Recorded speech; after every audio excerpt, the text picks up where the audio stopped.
Ayer llegó el frío, descendió la temperatura, de a poco los días van a ser cada vez más frío y ya el invierno se va a instalar. Y es por eso que tenemos que tener algunos recaudos para calefaccionarnos y sobre todo para evitar intoxicaciones por monóxido de carbono. Y para hablar del tema, nosotros estamos con Sabrina Álvarez, que ella es neumonóloga del servicio de Neumofuesmen. ¿Cómo estás? Buen día. Hola, buen día. Bueno, ¿qué es el monóxido de carbono que siempre nosotros hablamos? Mira, Roxana, el monóxido de carbono es un producto de la combustión de los hidrocarburos. Es un gas, ¿sí? Que cuando un hidrocarburo entra en combustión, se produce el monóxido como uno de sus componentes. Es tóxico para nosotros porque actúa fisiológicamente en varios puntos, ¿sí? Y nos afecta. El principal de todos, y es el que produce la intoxicación aguda, es unirse a la hemoglobina, ¿sí? Y desplaza al oxígeno, que es lo que usan todas nuestras células para funcionar, ¿sí? ¿Y qué es lo que pasa en los pulmones? ¿Cómo ese actúan? Desplazamiento ocurre porque el monóxido, además de que atraviesa muy fácil la membrana alveolo-capilar, que es por la que ingresan los gases a nuestro cuerpo, también es 250 veces más afín que el oxígeno a esta molécula, que es la hemoglobina, esta proteína, que es la que transporta el oxígeno en todo nuestro cuerpo. De esta manera, la hemoglobina queda incapaz de transportar el oxígeno y todos los tejidos sufren por la falta de oxígeno, que es un gas vital para nosotros. ¿Y durante cuánto tiempo ocurre todo esto? No, la intoxicación puede producirse en forma aguda si hay mucho producto de combustión en el ambiente y el ambiente está cerrado, o puede ser una intoxicación crónica, por ejemplo en el caso de la gente que fuma, que ocurre una combustión de un producto orgánico, que en este caso es el tabaco y es el papel del cigarro, ¿sí? Y tienen intoxicado el cuerpo. Permanentemente ellos tienen cierto nivel de monóxido de carbono en sangre. Y en el caso del monóxido de carbono, que despide cuando una calefacción no es buena, ¿qué es lo que ocurre con nuestros pulmones? Eso es una intoxicación aguda y en realidad, mira, al pulmón en sí no le hace una afectación aguda, sino que el pulmón lo recibe eso. El pulmón tiene una superficie de absorción muy grande en nuestro cuerpo. Si uno estirara toda la superficie de absorción, podría llenar una cancha de tenis con los pulmones de una sola persona.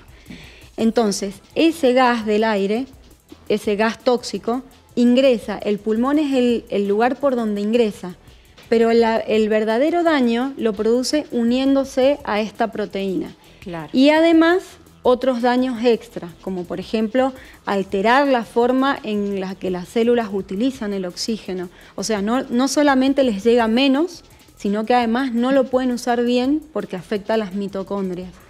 Y además también se une a proteínas de los músculos, haciendo que haya debilidad muscular.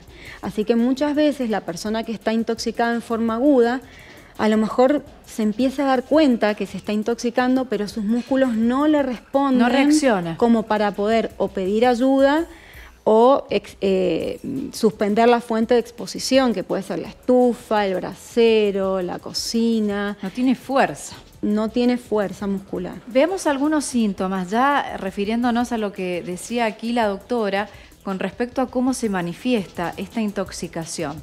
Cefalea, mareos, cansancio y fatiga, esto es lo que vos decías, un sueño excesivo que te tira a la cama. Sí, a veces confusión. La cefalea es como el más frecuente, el dolor de cabeza, y la persona puede percibir que el aire está, todos hemos sentido pesado, esa sensación de encierro, ¿sí?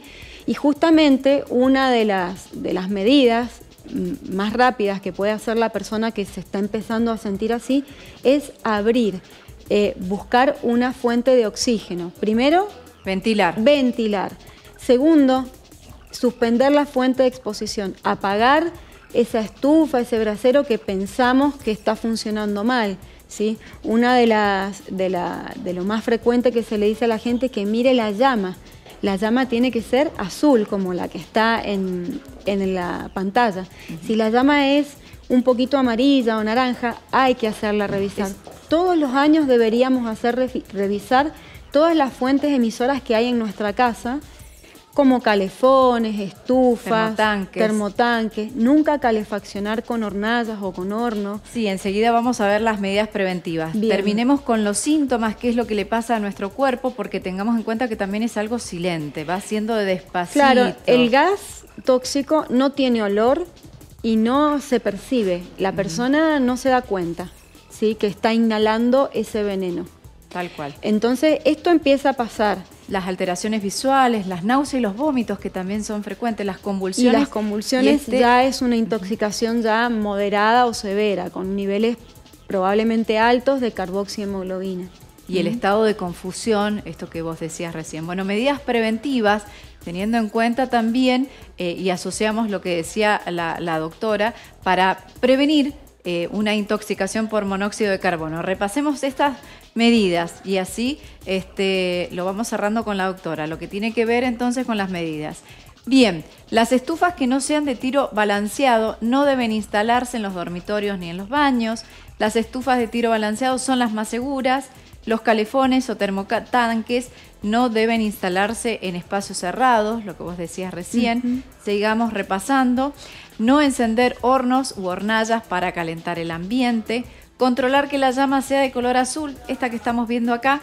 Y si la llama es de color anaranjado o rojo, está indicando que tiene monóxido de carbono y nunca se debe dormir con las brasas prendidas. Y tampoco podemos agregar dormir con la estufa.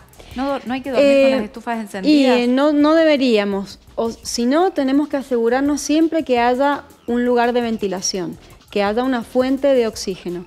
El tema de la llama es importante porque, y por más de que tengamos tiros balanceados, igual hay que revisarlos, porque a veces el lugar de escape de los gases se obstruye con los mismos productos de combustión o con polvo del ambiente, y igual no funciona bien. Y cuando esa combustión es incompleta, ahí es donde se produce el gas tóxico. Tal cual. Bueno, muchísimas gracias por darnos algunos consejos importantes para evitar la intoxicación por monóxido de carbono. Ahora que ya empiezan los días más fríos, entonces hay que tener distintos recaudos. ¿Cuántas veces hemos visto, Sabrina, en las noticias que toda una familia, por ejemplo, está dificultado, fallece como consecuencia de esto, ¿no? Y algo muy llamativo es que es una patología que a lo largo de los años no baja su incidencia. Eso significa que seguimos viendo los mismos 500 casos por año, las mismas 50 muertes por año a nivel país, alrededor de 500 casos por año y 50 muertes. Esa incidencia no baja y es algo totalmente prevenible. Que con educación esto se puede prevenir. Entonces eso es muy llamativo. Y por eso nosotros estamos aquí haciendo educación para prevenir. Bien, muchísimas gracias. Bueno, gracias a ustedes.